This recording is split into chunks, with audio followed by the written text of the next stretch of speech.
Hello दोस्तों, नमस्कार, आदाब।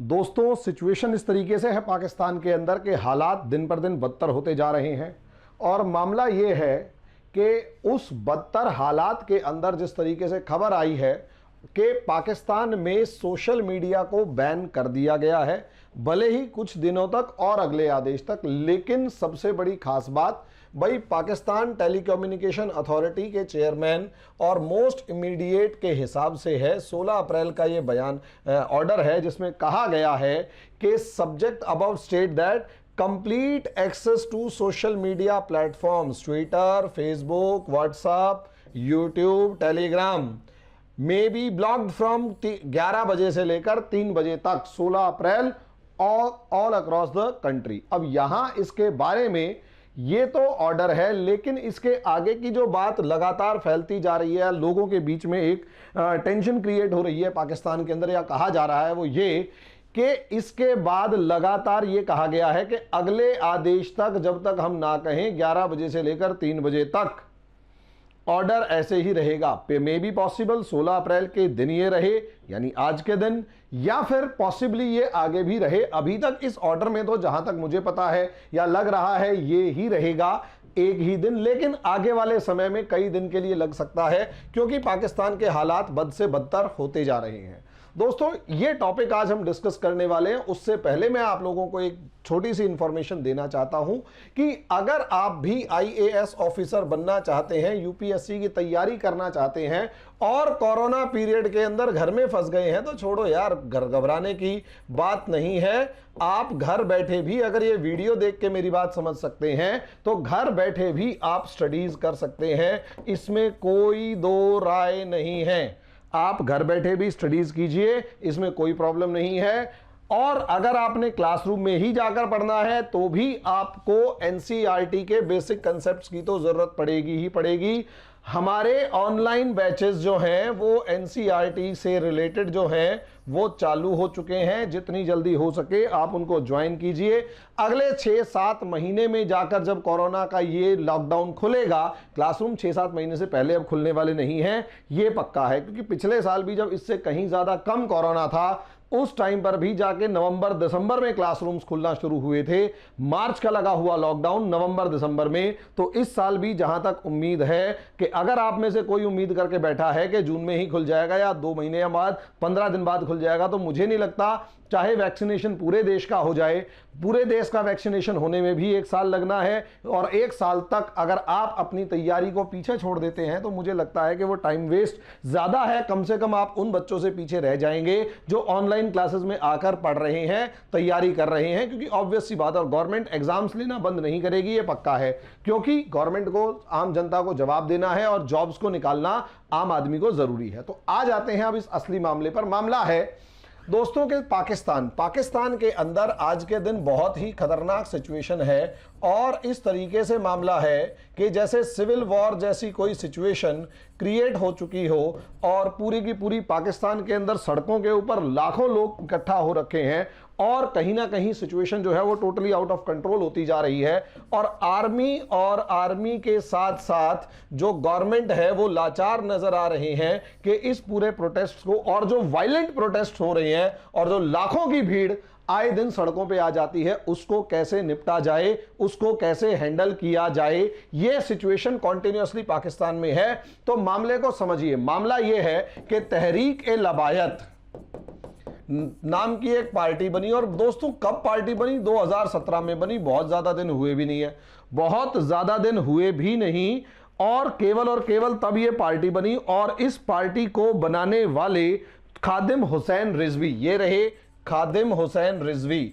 इन खादिम हुसैन रिजवी ने ये पार्टी बनाई, और इस पार्टी के अंदर इन्होंने, इनकी स्पीच, पार्टी के पीछे का लॉजिक क्या था भाई? ऑब्वियस सी बात यह है कि पैगंबर ए इस्लाम के चौकीदार अपने आप को ये कहते थे, पैगंबर प्रॉफिट ऑफ इस्लाम के चौकीदार ये अपने आप को कहते थे कि मैं उनका चौकीदार हूं और मैं उन्हीं की सेवा में लगा हूं। नॉर्मली शॉर्ट में अगर आप समझेंगे तो ये अपने आप को रिलीजियस लीडर की फॉर्म में प्रोजेक्ट कर रहे थे, जो पूरे तरीके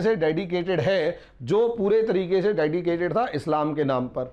ये सबसे पहले खबरों में तब आए जब पंजाब के जो एक मंत्री थे उनको बीच सड़क पे गोलियों से भून डाला गया, सिर्फ इसलिए क्योंकि उन्होंने किसी ना किसी तरीके से इस्लाम को के अंदर रिफॉर्म्स की बात कर दी थी। अब जब उन्होंने रिफॉर्म्स की बात करी तो आतंकवादियों ने कहो या रेडिकल एलिमेंट्स ने कहो, उन्हें गोलियों से भून डाला। तो ये खबरों में तब आए जब उन्होंने खुलकर, मौलाना हुसैन रिजवी ने खुलकर, लाहौर के एक मदरसे के अंदर मौलाना ही तो थे भाई, उन्होंने खुलकर उस हत्या का समर्थन किया और हत्यारों को यह कहा कि तुम्हें बचाने के लिए मैं पूरी कोशिश करूंगा। हाईलाइट हो गए 2012-13 के आसपास। 2017 तक इन्होंने इतनी ज्यादा पॉपुलैरिटी गेन कर ली कि तहरीक के लबायत पार्टी नाम की एक पार्टी बना ली और 2017 से इसका ग्राफ कॉन्टिन्यूअसली चढ़ता चला गया और आज के दिन 2021 के अंदर, तो 2020 में तो ये लोग सबसे ज्यादा हाईलाइट हुए, लेकिन 2018 में इनकी डेथ हो गई। ये 2018 में चल बसे और इनका लगभग 18-19 साल का एक लड़का साद रिजवी, मौलाना साद, एक हमारे यहां भी था साद, हिंदुस्तान में भी था, और ये है साद रिजवी। ये जो मौलाना साद रिजवी, ये जो साद रिजवी इनका लड़का है। अब इन्होंने पार्टी को संभालना शुरू किया और जैसे ही इन्होंने पार्टी को संभालना शुरू किया, सिचुएशंस जो हैं वो तब, और ये इनकी फोटो, बहुत ज्यादा उम्र नहीं है, 18-20 साल होगी, 22 साल होगी ज्यादा से ज्यादा, और इन्हीं के मदरसे में स्टूडेंट होते थे, अपने पिताजी की पार्टी को संभाल लिया। ये सबसे ज्यादा चर्चा में तब आए जब फ्रांस के अंदर पीटर इमैनुअल का वो जो टीचर था उसका सर कलम किया गया और इन्होंने उस लड़के का समर्थन किया कि वेरी गुड, तेरे साथ हम हैं। सोचकर देखिए, फ्रांस के पेरिस की सड़कों के ऊपर एक टीचर की गर्दन काट दी जाती है और ये समर्थन करते हैं, और इनके समर्थन की वजह से इनका जो समर्थन है, इनका जो जन समर्थन है, वो लगातार बढ़ता चला जाता है जबरदस्त लेवल पर। मतलब किसी भी देश के लोगों की मानसिकता देखिए कि हिंसा का समर्थन करने वालों का जो सपोर्ट है, मास बेस है, कितना तेजी से बढ़ता है कि 17 में बनी हुई पार्टी 21 में आके सरकार के लिए इतनी बड़ी चुनौती बन जाती है कि सरकार के हाथ पैर फूल जाते हैं। वो 3 साल के अंदर सरकार से नेगोशिएट करने की सिचुएशन में आ जाती है। अब हुआ क्या, फ्रांस ने फिर इस्लाम के ऊपर कंट्रोल करने के लिए इस्लाम इन डेंजर नाम की सिचुएशन चलाई, और जैसे ही इस्लाम इन डेंजर कहा, इमैनुअल मैक्रोन ने कहा, फ्रांस के राष्ट्रपति ने कहा कि इस्लाम इन डेंजर, उनका जो भी मकसद रहा हो, लेकिन वो हुआ कहां, पाकिस्तान, वो फ्रांस में शोर मचा, पाकिस्तान में, पूरे भाई दुनिया में मचाई था, इंडिया के भोपाल के अंदर से भी यही था कि इमैनुअल मैक्रोन एंड ऑल। तो इन्होंने उनके सामने, पाकिस्तानी सरकार के सामने दबाव बनाया और ये कहा, इन्होंने पाकिस्तानी सरकार पर दबाव बनाया और ये कहा कि जो पाकिस्तान का एम्बेसडर है उसको बाहर, वो फ्रांस का पाकिस्तान में जो एम्बेसडर है उसे बाहर भगाओ। सोचकर देखिए, गवर्नमेंट पर दबाव बनाने के लिए, अपनी डिमांड बनवाने के लिए इतना जबरदस्त सिचुएशन क्रिएट कर दी कि पाकिस्तान की सरकार 3 साल पहले बनी पार्टी के सामने झुकती है। और नवंबर 2020 में इन्होंने, पाकिस्तान की सरकार ने इन्हें आश्वासन दिया कि 20 अप्रैल तक किसी भी सूरत में फ्रांस के एम्बेसडर को बाहर कर दिया जाएगा। अब 20 अप्रैल आ चुकी है और पाकिस्तान की जो सरकार है वो किसी भी सिचुएशन के अंदर फ्रांस से दुश्मनी मोल लेने के मूड में नहीं है, क्योंकि पाकिस्तान की सरकार की अपनी बहुत सारी प्रॉब्लम्स हैं और अगर आप इन प्रॉब्लम्स को ध्यान से देखेंगे तो आपको काफ़ी कुछ समझ में आना शुरू हो जाएगा। पाकिस्तान की गवर्नमेंट की इस टाइम पर सबसे बड़ी प्रॉब्लम्स ये हैं, इमरान खान की सबसे बड़ी प्रॉब्लम ये है इस टाइम पर कि भाई असलियत में इमरान खान के ऊपर सबसे पहला दबाव तो अपोजिशन का है और अपोजिशन राशन पानी लेकर लगातार, अपोजिशन जो है वो राशन पानी लेकर लगातार इमरान खान पर दबाव बनाए हुए है और इमरान खान को समझ में नहीं आ रहा कि इस अपोजिशन से निपटे कैसे। दूसरी तरफ अगर आप लोग देखेंगे कि रेडिकल एलिमेंट्स जो पाकिस्तान के अंदर हैं, जो पाकिस्तान के अंदर कट्टरवादी तत्व हैं, वो इतने ज़्यादा स्ट्रांग हो चुके हैं, पाकिस्तान के अंदर रेडिकल एलिमेंट्स यानी कट्टरवादी तत्व इतने ज़्यादा मजबूत हो चुके हैं कि इमरान खान के लिए चुनौती है। रही सही कसर इकोनॉमिक क्राइसिस ने पूरी कर दी कि इकोनॉमिक क्राइसिस यानी इमरान खान जब गद्दी पर बैठे तो लगातार उन्हें आर्थिक संकट का सामना करना पड़ रहा था। तभी आपने सुना होगा, कभी अपने पीएम हाउस की भैंसें बेच रहे थे, कभी गाड़ियां बेच रहे थे, कभी अपने सेक्रेटरी के घर में जाकर रहने लगे और एक तांडव सा मतलब शोर सा मचाने लगे कि इकोनॉमिक रिफॉर्म्स के लिए मैं ये सब काम कर रहा हूं, अपने देश की भलाई के लिए ये सब काम कर रहा हूं। XYZ जैसी सिचुएशंस यहां पर नजर आनी शुरू हो गई। जब यहां इकोनॉमिक क्राइसिस आया, रही सही कसर इकोनॉमिक क्राइसिस और अनएम्प्लॉयमेंट की, इकोनॉमिक क्राइसिस था और साथ में अनएम्प्लॉयमेंट था। अनएम्प्लॉयमेंट हद से ज़्यादा क्यों है? क्योंकि भाई सीधी सी बात है, फैक्ट्रियां नहीं है, रोजगार नहीं है और बेरोजगारों को, और बेरोजगारी पाकिस्तान के फेवर में इसलिए है क्योंकि बेरोजगारों को आतंकवादियों के समूह में शामिल करना बहुत आसान काम है। अब ऐसी सिचुएशन में तीसरा आया अनएम्प्लॉयमेंट के बाद, अगर आप देखेंगे इन्फ्लेशन, आप लोगों ने सुना होगा कि दूध 100 रुपये किलो, 200 रुपये किलो और पता नहीं कितने रुपए किलो बिक रहा है, एक रोटी 15 रुपये की आ रही है और बहुत सिचुएशंस, हालात ख़राब हैं और लोग जो हैं वो परेशानी के अंदर लगातार हैं। अब ऐसी सिचुएशन में इन्फ्लेशन भी आ गया। रही सही कसर इन सभी चीज़ों पर आग में घी का काम किया, इन सभी तीनों की तीनों चीज़ों पर आग में घी का काम किया कोरोना ने, कि भाई आ गया क्या? कोरोना। रही सही इकोनॉमिक रिफॉर्म्स और किसी भी चीज़ की उम्मीद जो थी वो ख़त्म हो गई।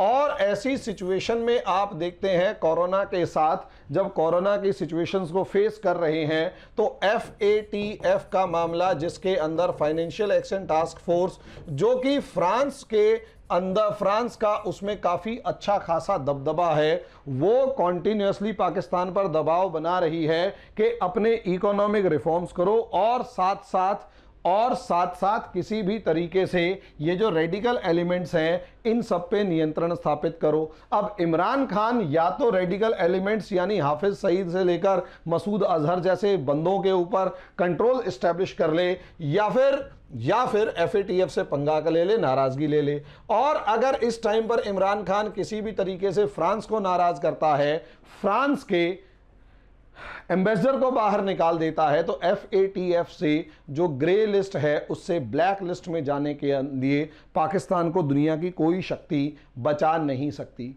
अब ऐसे में इमरान खान खुले तौर पर ये साफ कह रहे हैं कि भाई कुछ भी हो जाए हम फ्रांस से पंगा नहीं ले सकते। लेकिन यहाँ तो इमरान खान के अगेंस्ट जो पॉलिटिक्स, और नॉर्मली पॉलिटिक्स तो होगी ही, और पॉलिटिक्स को, और खासकर घटिया लेवल की पॉलिटिक्स जो होगी वो किसी भी सूरत में, घटिया लेवल की पॉलिटिक्स किसी भी सूरत में देश से पहले अपने आप को देखती है। और ये रेडिकल एलिमेंट्स तो किसी भी सूरत में अपने आप को पीछे मुड़ते हुए देख नहीं सकते। और यही एक रीज़न है कि इमरान खान फंसे हुए हैं। अब आप कहोगे इमरान खान के साथ सेना है, तो क्या इमरान खान मजबूती के साथ खड़े रह सकते हैं?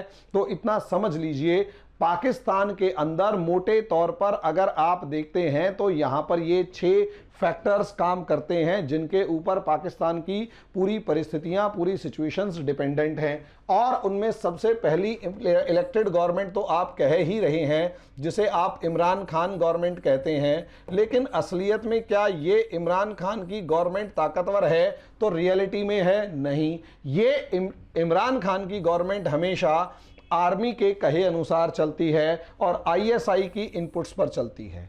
इमरान खान की सरकार कभी भी, या कोई भी पाकिस्तान की कोई भी सरकार आर्मी को और आईएसआई को नाराज करके आगे नहीं बढ़ सकती, क्योंकि ये दोनों के दोनों अपने आप में गवर्नमेंट के पैरेलल इंस्टीट्यूशंस एस्टैब्लिश हो चुके हैं। अब क्योंकि ये लोग ये अपने आप में पैरेलल इंस्टीट्यूशंस हैं, तो ऐसे में ये कभी भी नहीं चाहेंगे कि यहाँ की सेंट्रल गवर्नमेंट के अंदर कोई ताकतवर प्रधानमंत्री ऐसा ताकतवर प्रधानमंत्री आकर बैठे जो पूरी सिचुएशंस को, मतलब आर्मी और आईएसआई को कंट्रोल करे, बल्कि आर्मी और आईएसआई चाहेंगे कि पाकिस्तान में एक ऐसा कमजोर प्रधानमंत्री बैठे जो हमेशा इन लोगों से पूछ के काम करे। शॉर्ट में क्या कहा, इन लोगों से पूछकर काम करे, आर्मी और आईएसआई से पूछकर काम करे। ऐसे में इमरान खान फिट तो बैठते हैं, लेकिन क्या आर्मी और आईएसआई के ही हाथ में पूरा पाकिस्तान आज के दिन मौजूद है? तो उसका आंसर है नहीं। कारण, क्योंकि पाकिस्तान जब से बना तो पाकिस्तान ने अपनी आर्मी को मजबूत दिखाने के लिए आर्मी के कू होते रहे, आर्मी का वहां पर लगातार कंट्रोल होता रहा, आर्मी कू होते रहे, आर्मी का कंट्रोल होता रहा, और आर्मी कू और आर्मी के कंट्रोल की वजह से आर्मी, और सबसे बड़ी बात, आर्मी को अपनी इंपॉर्टेंस बनाए रखनी थी। आर्मी को अपनी इंपॉर्टेंस बनाए रखनी थी, और जब आर्मी को अपनी इंपॉर्टेंस बनाए रखनी थी तो आर्मी के पास दो इश्यूज सबसे ज्यादा मौजूद थे। ये बार बार हम पहले भी डिस्कस कर चुके हैं कि सबसे पहले इस्लामिक आर्मी हो जाएगी, तो ऑब्वियस सी बात है इस्लामिक आर्मी होगी, तो ऑन द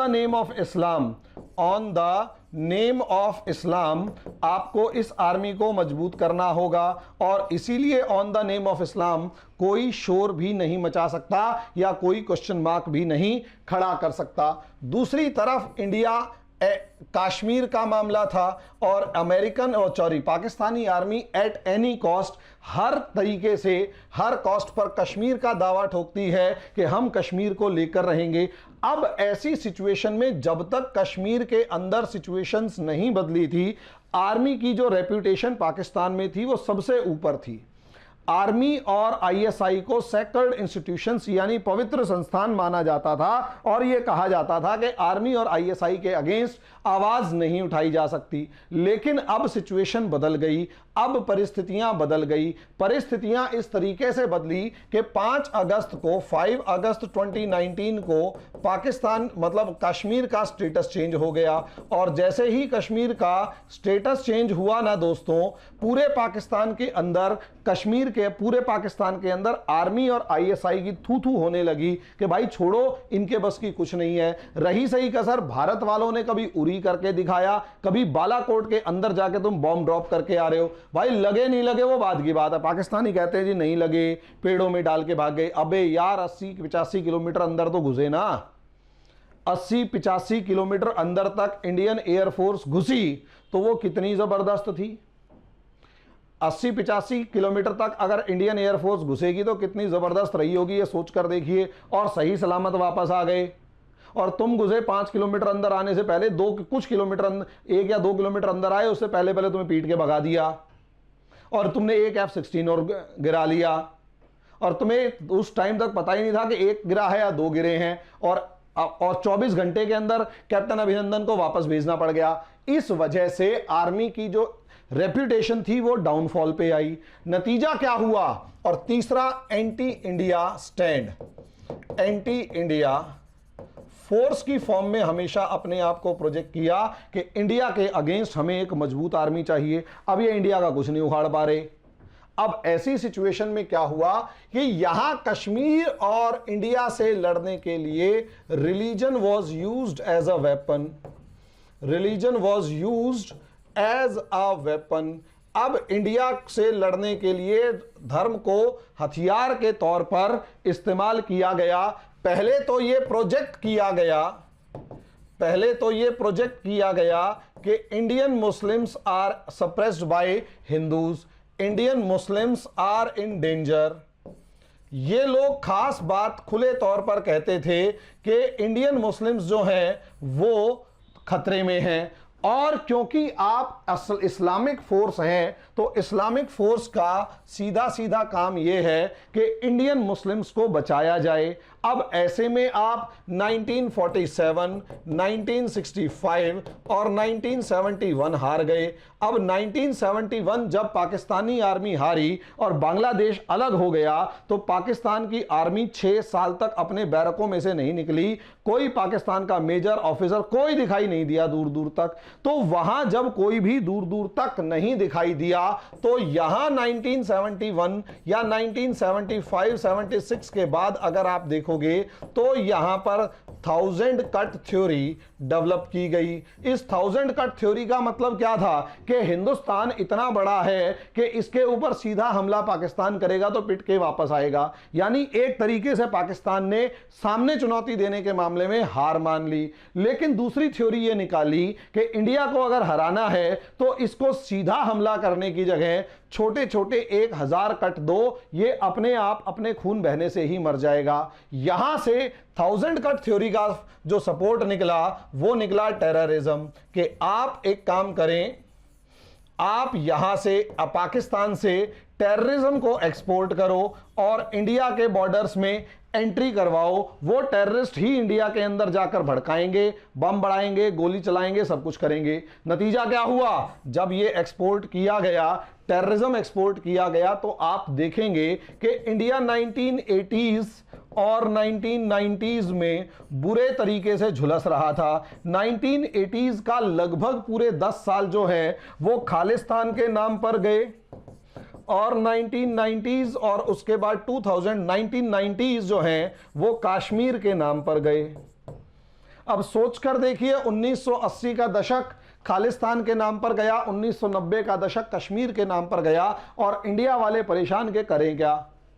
अब इंडिया ने जैसे जैसे टेररिज्म से लड़ा, इंडिया तो मजबूत हो गया, लेकिन टेररिज्म एक्सपोर्ट के लिए उन्हें, अब पाकिस्तान क्या कर रहा था?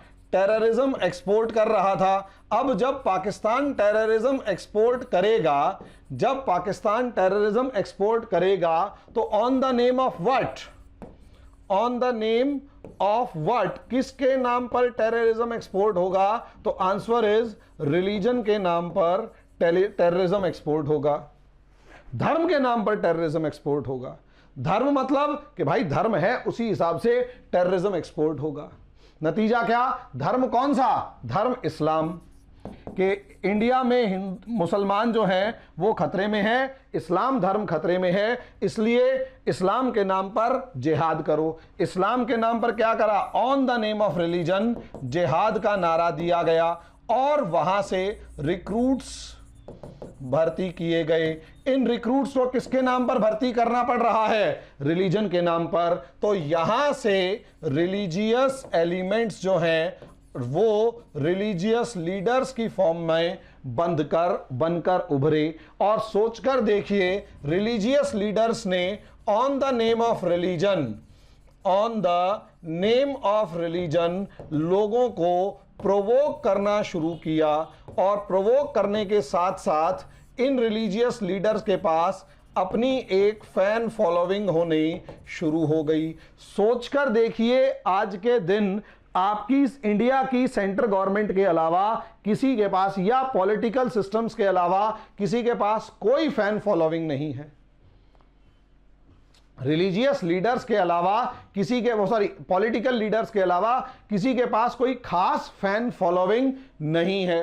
कोई रिलीजियस लीडर खड़ा होकर आपकी कंट्री को यह नहीं कह सकता कि मैं यहां पर 5 लाख बंदा अपने नाम पर इकट्ठा कर दूंगा, कुछ नहीं। तो इंडिया में तो पॉलिटिकल लीडरशिप ज्यादा स्ट्रांग है। पाकिस्तान में हुआ क्या?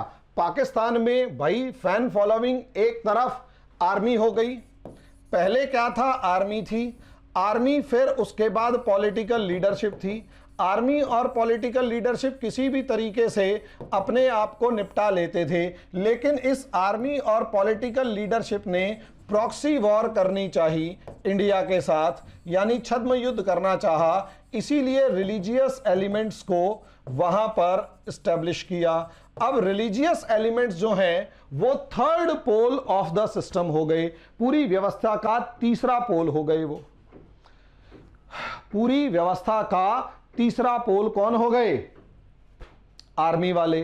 अब जब रिलीजियस एलिमेंट्स, इन्होंने अपने मिलिशिया एस्टैब्लिश किए, इन्होंने अपने आइडियोलॉजिकल सपोर्टर्स को एस्टैब्लिश किया, और सबसे बड़ी बात यह है, converted the population of India, population of Pakistan into extreme radical Pakistan into extreme radical persons, radical population, जो भी आप कहेंगे, कि अब इन्होंने कुछ भी नहीं किया, लगभग जितनी भी पाकिस्तान की पॉपुलेशन थी उन्हें एक्सट्रीम रेडिकल पॉपुलेशन में कन्वर्ट कर दिया गया। अभी बीबीसी वालों की ही एक वो रिपोर्ट आई है जिसमें उन्होंने स्पष्ट शब्दों में यह दिखाया है कि पाकिस्तान की जो वहां की स्टेट बोर्ड की बुक्स हैं एजुकेशन की, उसमें हिंदू और सिखों के बारे में कितनी बुरी बुरी बातें बताई गई हैं। 2-3 दिन पहले की वीडियो जाकर देख लीजिएगा। वहां पर पाकिस्तान में एजुकेशन ही ये दी जाती है, और जब आप अपने बच्चों को एजुकेशन ही ये दोगे कि जी हम तो पाक साफ थे, दुनिया ने हमारे खिलाफ षड्यंत्र किए, दुनिया ने हमारे खिलाफ साजिशें की, हम सबसे अच्छे, हम सबसे पवित्र, हम सबसे, तो तुम जैसा बेवकूफ कोई नहीं जो आपने अपनी जनता को ऐसा बना दिया। नतीजा क्या? यहां से अब आतंकवादी निकलते हैं तो वो फ्रांस के अंदर पकड़े जाते हैं, वो अमेरिका के अंदर पकड़े जाते हैं, वो स्वीडन के अंदर पकड़े जाएंगे, वो डेनमार्क में पकड़े जाएंगे, और मजे की बात, वो सड़कों के ऊपर जब गोलियां चला रहे होंगे, सड़कों के ऊपर गर्दन काट रहे होंगे, तो पाकिस्तान के अंदर बैठा हुआ उसी का बाप कह रहा होता है कि मुझे अपने बेटे पर फक्र है। किस बात का फक्र? के उसने उसका गला काट दिया, चाहे किसी भी नाम पे काटा। बात कैसे प्रोजेक्ट हुई वो एक अलग मैटर है, लेकिन गला काट दिया। अब ऐसी सिचुएशन के अंदर पाकिस्तान को अब समझ में नहीं आ रहा कि ये तीसरा पिलर खड़ा हो गया है। और मजे की बात ये कि एक टाइम ऐसा था जब आर्मी और पॉलिटिकल लीडरशिप कहीं ना कहीं इस रिलीजियस एलिमेंट्स को कंट्रोल करने की कोशिश करते थे। अब प्रॉब्लम ये आ रही है कि जो रिलीजियस एलिमेंट्स हैं, ये धार्मिक नेता और धार्मिक तत्व हैं, ये लगातार इतने ताकतवर होते जा रहे हैं कि पाकिस्तान की सरकार को चुनौती दे रहे हैं। और तहरीके लबैक ये इसी का एग्जाम्पल है कि सरकार के सामने बैठ के नेगोशिएट कर रहा है, तारीख ले रहा है, सरकार को मजबूर कर रहा है, और जब सरकार उस शर्त को पूरा नहीं कर रही तो एक आवाज के अंदर लाखों बंदों को सड़क पे ला रहा है, और सरकार और सत्ता के हाथ पैर फूल रहे हैं। एक आवाज में लाखों बंदा आ गया और सरकार और सत्ता के हाथ पैर फूल रहे हैं। सिविल वॉर लाइक सिचुएशन है। और अब तहरीक लबैक के ऊपर जब बैन लगा दिया गया तो ऑब्वियस सी बात है भाई, आरएसएस पे बैन इंडिया में लग चुका है। आरएसएस ने कभी आतंकवादी घटनाएं नहीं करी। हाँ, आरएसएस से बहुत से कंपेयर करते हैं ऐसे ऑर्गेनाइजेशंस को। आरएसएस पे बैन लगा, आरएसएस ने कभी कोई बम ब्लास्ट नहीं किया, कोई आतंकवादी घटना नहीं कही। बैन है, ठीक है जी, चुप बैठ जाते हैं, लेकिन काम करते रहेंगे, ग्राउंड लेवल पर करते रहेंगे। पाकिस्तान में बैठे हुए और बहुत से हिंदुस्तान के अंदर बैठे हुए भी आरएसएस पे ये आरोप लगाते हैं। मैंने आरएसएस का जहां तक रिकॉर्ड देखा है, इन्होंने किसी भी तरीके की कोई भी इस तरीके के हिंसक प्रतिरोध वगैरह नहीं किए। नतीजा आपके सामने है कि यहां पर ये एक स्टेबल गवर्नमेंट बनाकर एक बहुत ही आगे वाली पोर्शन के अंदर जाते हुए नजर आ रहे हैं। लेकिन वहीं अगर पाकिस्तान को देखो, पाकिस्तान नहीं रिलीजियस, हालांकि आरएसएस कोई रिलीजियस एलिमेंट नहीं है, रिलीजियस ऑर्गेनाइजेशन नहीं है, ये प्योरली एक नेशनलिस्ट फैक्शन है और कुछ भी नहीं, जिसे आप थोड़ा सा ज्यादा एक्सट्रीम कहा जा सकते हैं। एक्सट्रीम नेशनलिज्म तो नहीं कहा जा सकता। आगे आगे अलग अलग विचार है, उसको आप देख सकते हैं। यहां सिविल वॉर लाइक सिचुएशन बन गई है पाकिस्तान में। आर्मी को समझ में नहीं आ रहा क्या करें, सरकार वैसे ही निकम्मी है। नतीजा क्या? नतीजा ये कि अब जब तहरीक लबैक ने यह कहा कि हम रैली निकालेंगे और तुम्हें बताएंगे, और सरकार समझा नहीं पा रही लोगों को, यार भरोसा करो, तो क्या हो रहा है मामला यह है कि अब सरकार ने हार कर उस संगठन पर ही बैन लगाकर सोशल मीडिया बंद कर दिया कि कम से कम 11 से 3 के बीच में जो लोग हुड़दंग करते हैं वो व्हाट्सएप मैसेजेस वगैरह देख के हुड़दंग ना करें। ये एक तरीके का सरेंडर करना है उस ऑर्गेनाइजेशन के सामने, एक अदने से नेता, धार्मिक नेता के सामने, क्योंकि यहां धर्म देश से बड़ा नहीं हो सकता और यहां धार्मिक नेता सरकार और सेना दोनों से बड़े नजर आ रहे हैं। यहां धार्मिक नेता सरकार और सेना दोनों से बड़े नजर आ रहे हैं। तो दोस्तों, असलियत में सरकार की ये कमी है, सरकार की समस्याएं हैं। जो पाकिस्तान जल रहा है, इमरान चिंता में है और सोशल मीडिया बैन है।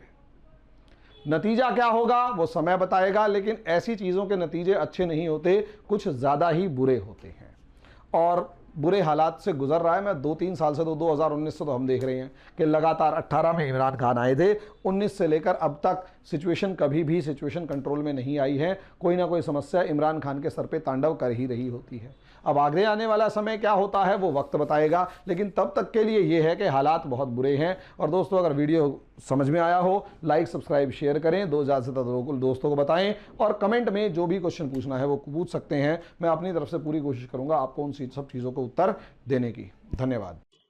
You can download our app from Play Store for free live demo classes.